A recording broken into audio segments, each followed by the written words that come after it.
Hey everyone, welcome back to our channel. तो आज मैं जिस टॉपिक पे बात करने जा रहा हूँ वो है ACL reconstruction.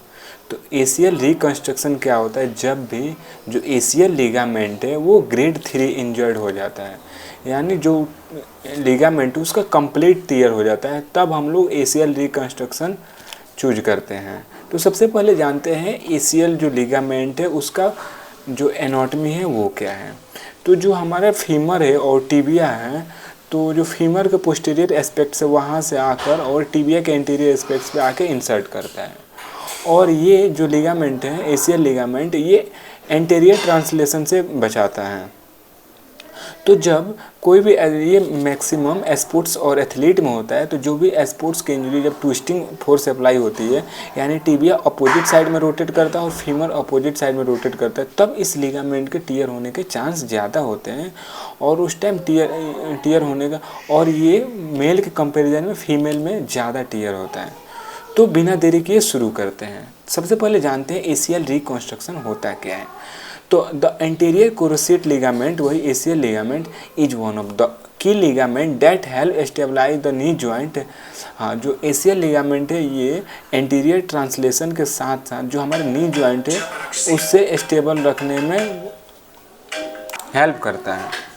ACL injury common in athletes, especially those involved in sports that require sudden change in direction, pivoting और jumping such as soccer, basketball और फुटबॉल। हाँ, इसमें यही बता रहा है कि ACL इंजरी होता है वो सबसे ज़्यादा कॉमन एथलीट्स में होता है, और उन एथलीट्स में जिनमें जो सडन चेंजिंग होता है, सडन एक्शन लेना होता है। जैसे कि क्या हो गया, तुरंत डायरेक्शन चेंज करना हो, जंप करना हो, या सॉकर की तरह एक्ट करते हैं, या बास्केटबॉल एंड फुटबॉल के प्लेयर में ये ज़्यादा होने के चांस होता है, या जो बैडमिंटन प्लेयर हैं उनमें भी। अब एसीएल रिकंस्ट्रक्शन होता कैसा है ये देखते हैं। Anterior cruciate ligament reconstruction is a surgical procedure that replace a term ligament in the knee with a tendon graft. अब एसीएल रिकंस्ट्रक्शन एक सर्जिकल प्रोसीजर है जिसमें जो भी लिगामेंट इंजर्ड हुआ है या टियर हुआ है उसको किसी एनोदर मसल के टेंडन को ग्राफ्ट करके हार्वेस्ट करके और एसीएल लिगामेंट में ग्राफ्ट किया जाता है। This surgery often recommended for person who have completed ACL ligament and live an active lifestyle.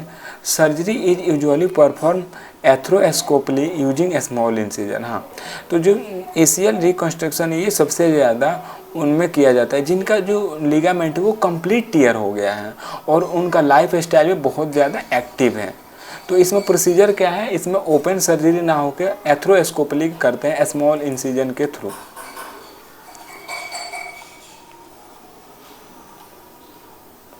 अब प्रिंसिपल्स क्या है एसीएल रिकंस्ट्रक्शन के। The principle of ACL reconstruction focus on restoring stability and maintain full active range of motion in नी।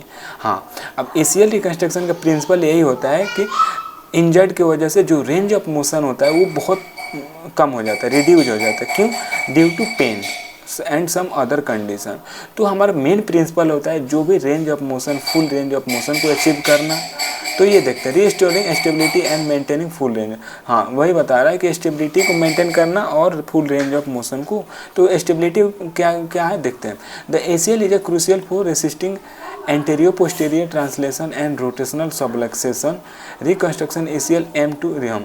तो वही बता रहा है कि मेन जो होता है, एम होता है वो है रिस्टोर स्टेबिलिटी, और जो स्टेबिलिटी का काम करता है ACL लिगामेंट। तो जब भी इंजर्ड होता है तो जो एंटीरियर पोस्टीरियर ट्रांसलेशन होता है या रोटेशनल सबलक्सेशन वो बढ़ जाता है, तो उसे हम लोग जितना हो सके उतना कम करना है और स्टेबल बनाना है। Then achieve range of motion, यानी maintain range of motion. It important to ensure that knee can move through its full range post surgery without restriction or pain। और ये भी करना है आफ्टर सर्जरी जो भी फुल रेंज ऑफ मोशन है उसे अचीव कर सके बिना किसी रेस्ट्रिक्शन और पेन के द्वारा। अब आइसोमेट्रिक लिगामेंट फंक्शन है, जो सेकेंड प्रिंसिपल है वो है isometric ligament function. This refer to ACL maintaining a constant length through a knee range of motion. Proper reconstruction should ensure that ligament and replacement are isometric, preventing overstretching। हाँ, isometric ligament function का मतलब ये होता है जो भी ACL ligament है उसको जो भी लेंथ है उसको प्रॉपर मेंटेन करना है, नी पे मेंटेन करना है, और इसमें ये इंश्योर करना है जो भी रिप्लेसमेंट और आउट स्ट्रेचिंग हुआ है उसे कैसे हम लोग रीस्टोर कर सकें। अब जो एसीएल के टेक्निक्स क्या है, रिकंस्ट्रक्शन करने के टेक्निक्स क्या है, तो मेनली इसके 3 टेक्निक्स है, जिसमें से फर्स्ट टेक्निक्स है वो है ऑटोग्राफ टेक्निक। ऑटोग्राफ टेक्निक में डिफरेंट इसमें ये होता है कि किसी भी मेजर जो लार्ज मसल ग्रुप है उसके जो टेंडन होते हैं वहाँ से हार्वेस्ट करके लिगामेंट में ग्राफ्ट किया जाता है। तो सबसे है पटेला टेंडन ऑटोग्राफ्ट। इसमें जो पटेला का टेंडन है वहाँ से ही हार्वेस्ट करके ऑटोग्राफ्ट किया जाता है। Then hamstring tendon autograft. अब हैमस्ट्रिंग के जो नी है उसके बैक साइड में जो पोस्टीरियर साइड में जो लिगामेंट प्रेजेंट है बोथ साइड, उसमें से किसी एक लिगामेंट से हार्वेस्ट करके ऑटोग्राफ्ट किया जाता है एसीएल लिगामेंट में। थर्ड है क्वाड्रिसेप, वही जो मेजर मसल ग्रुप है वहीं से टेंडन को हार्वेस्ट करके ऑटोग्राफ्ट किया जाता है। अब इसके एडवांटेज क्या है ऑटोग्राफ्ट के, तो graft incorporate well with the patient on tissue. हाँ, अब पेशेंट का खुद का टिश्यू है तो जो ग्राफ्ट है वो बहुत जल्दी से इनकॉर्पोरेट कर लेता है और हील भी जल्दी से हो जाता है। Lower risk of rejection of body. हाँ, अब इसमें ये है कि किसी एनोदर बॉडी का ये पार्ट नहीं है, खुद के बॉडी का पार्ट है, तो जो रिजेक्शन का चांस होता है वो बहुत कम हो जाता है। और स्ट्रॉन्ग फिक्सेशन, ग्राफ्ट जो लिगामेंट है उसके साथ साथ जो टेंडन होता है वो भी बहुत स्ट्रांग होते हैं, तो फिक्सेशन भी बहुत स्ट्रांग होते हैं। अब कुछ डिसएडवांटेज भी है ऑटोग्राफ्ट के, तो क्या है कि harvesting tissue from the patient own body can cause pain, weakness and complication at site of donor. हाँ, अब जहाँ पे भी हार्वेस्टिंग हुआ है पेशेंट के अपने बॉडी से, वहाँ पे कुछ दिनों के लिए कुछ थोड़ा पेन हो सकता है या मसल वीकनेस में जा सकती है या कुछ अनदर भी कॉम्प्लिकेशन होने के चांस होते हैं। सो मैनेजमेंट भी काफ़ी इम्पोर्टेंट होता है जहाँ से भी हार्वेस्टिंग हुआ है। सेकेंड डिसएडवांटेज है to procedure may take longer time due to graft harvesting. अब कहीं ना कहीं कटिंग कर रहे हैं टेंडन को तो उसमें टाइम भी लग सकता है। एंड थर्ड है पोटेंशियल फॉर स्कारिंग, और जब भी हम हार्वेस्टिंग करेंगे तो स्किन वगैरह कट करके ही करेंगे तो स्कार होने के भी चांस होते हैं। अब जो सेकेंड है टेक्निक है एसीएल रिकंस्ट्रक्शन का, वो है एलोग्राफ्ट। तो ये देखते हैं क्या है, graft are taken from a डिकीज donor and proceed for use in surgery. इसमें ये होता है कि जो भी पर्सन है जिसकी डेथ हो चुकी होती है तो उनसे पैसे के थ्रू खरीद के और उनके जो भी लिगामेंट है या टेंडन है वहाँ से हार्वेस्ट करके और जिसकी ज़रूरत होती है जो भी पर्सन है उसमें अप्लाई किया जाता है। तो इसके क्या डिसएडवांटेज है, तो डिसएडवांटेज है higher cost, risk of disease transmission, slower graft incorporation and potentially higher failure rates in young. हाँ, अब कहीं ना कहीं नॉन लिविंग से ये कर रहे हैं तो जो कॉस्ट होगा वो भी हायर होगा। डिजीज अगर उस पर्सन में पहले से कोई डिजीज है तो उसका ट्रांसमिशन का चांस ज़्यादा होगा। ग्राफ्ट भी खुद के बॉडी का टिश्यू नहीं है तो उसमें भी टाइम लगा सकता है और ग्राफ्ट फेलियर के भी चांस ज़्यादा होने का चांस होते हैं। अब थर्ड टेक्निक है वो है सिंथेटिक ग्राफ्ट। सिंथेटिक से कहीं ना कहीं ये सजेस्ट हो रहा है जो सिंथेटिक मटेरियल होते हैं उनसे करेंगे। तो use of synthetic material to replace the ACL. हाँ, वही बता रहा हूँ, सिंथेटिक मटेरियल का यूज करके एसीएल को रिप्लेस किया जाएगा।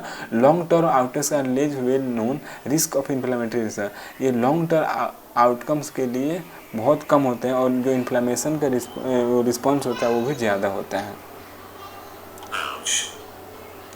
फिजियोथेरेपी मैनेजमेंट अब क्या है एसीएल रिकंस्ट्रक्शन के, तो सबसे पहले जो हमारा गोल होगा वो हो जो भी पेन हो रहा है जहाँ पे हार्वेस्ट हुआ है टेंडन और जो हार्वेस्ट हुआ तो वहाँ पे इफ्यूजन बनेगा, तो पेन और इफ्यूजन को कंट्रोल करना। Then early range of motion, और जो भी रेंज ऑफ मोशन गया है due to injury, ACL injury, तो उसे फुल रेंज ऑफ मोशन पे लाना। इमीडिएट वेट बियरिंग, और हाँ, पहले के टाइम में जो वेट बियरिंग है इमीडिएट वो उसे अवॉइड किया जाता है, बट करेंट के टाइम में अब वेट बियरिंग भी इमीडिएट दिया जाता है। फोर्थ है वो अर्ली रिटर्न टू स्पोर्ट्स, और स्पोर्ट्स पर्सन में ये ज़्यादा होता है तो उनमें ये भी होता है जल्दी से जल्दी उन्हें दोबारा अपने स्पोर्ट्स में लौटना है। तो ये भी हमारा 4 ये जो है ये मेन गोल होते हैं फिजियोथेरेपिस्ट के। तो सबसे पहले पेन एंड इफ्यूजन कैसे कंट्रोल करेंगे, cause reflex inhibition of muscle activity. अब जो भी रिफ्लेक्स है मसल की एक्टिविटी को इनहिबिट करते हैं उसे कंट्रोल करना। प्राइज प्रिंसिपल अप्लाई करेंगे। प्राइज प्रिंसिपल का फुल प्रोटेक्शन, जो भी सर्जरी हुआ उसे अच्छे से प्रोटेक्ट करना है। देन रेस्ट करना है ताकि अच्छे से हील कर सकें। आइस अप्लाई करना है ताकि जो भी स्वेलिंग वगैरह हो वो ज़्यादा ना हो सके। कंप्रेशन करेंगे और एलिवेट करेंगे अबव द हार्ट लेवल ताकि स्वेलिंग एडिमा होने के चांस कम से कम हो। Narcotic and anti inflammatory pain medications का यूज करेंगे पेन को रिड्यूस करने के लिए। Muscle activities like quad sets and ankle pumps can be help to reduce swelling by improving venous return muscle stimulation of quadricep. हाँ, अब जैसे कुछ मसल एक्टिविटी होती है जैसे क्वाड सेट करना, एंकल पंप करना, तो इससे ये होगा जो भी स्वेलिंग होगा तो वहाँ पर ब्लड सप्लाई बढ़ेगा और ब्लड सप्लाई और वेनस रिटर्न बढ़ने की वजह से एंकल पंप की वजह से डीवीटी होने के चांस वगैरह कम होगा। मसल जो होंगे वो स्टिमुलेट होंगे।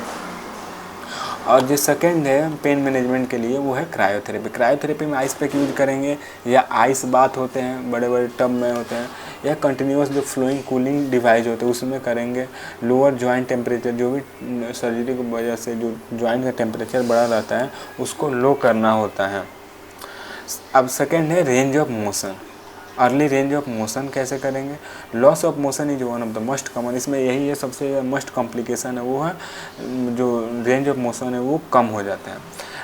Common cause include arthrofibrosis, inappropriate graft placement और टेंशनिंग। और इसका कॉज क्या हो सके? जो जॉइंट है वहाँ पे फाइब्रोसिस का बन जाना या जो ग्राफ्ट का प्लेसमेंट है वो सही से ना होना, इसके वजह से जो रेंज ऑफ मोशन है वो रिड्यूस हो जाता है।